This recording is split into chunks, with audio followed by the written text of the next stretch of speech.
having a day of coordinator was really helpful. Oh boy, yeah. We didn't have to think about anything logistical that day, and afterwards we were talking, we were like, we didn't even see that happen. Yeah, and if I think about it in retrospect, there in my periphery, there was just a blur of a person going back and forth. That was our day of coordinator. She was taking care of business. Yeah.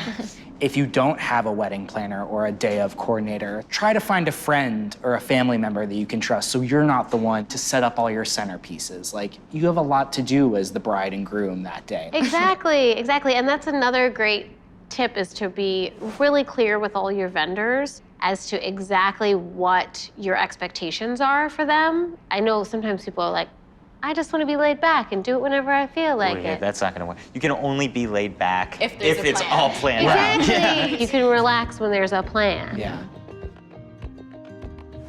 The most difficult, I think, was in the very beginning, before you have a formed sense of what you want, what you like. You're just bombarded with all sorts of Options. information and things you don't even really know about until you get married. We didn't know what the process of organizing a wedding really was, because we had never done that before.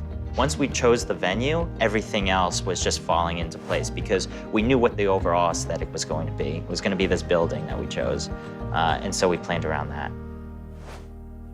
I think the number one thing that couples can do to set themselves up for success is to communicate. Sometimes that can get really difficult while you're talking about money and family. Leading up to the wedding, we used an online tool to list out all of the responsibilities that we needed to do together. So just listing it out really gave us a lot of sanity. I would say when you're even in that budget phase, when you're just putting together your budget, I would refrain from even having meetings quite yet, and just try to see if you can get base pricing from vendors that you like, as opposed to creating a budget with numbers that you kind of just grabbed out of thin air. The budget is not, written in stone.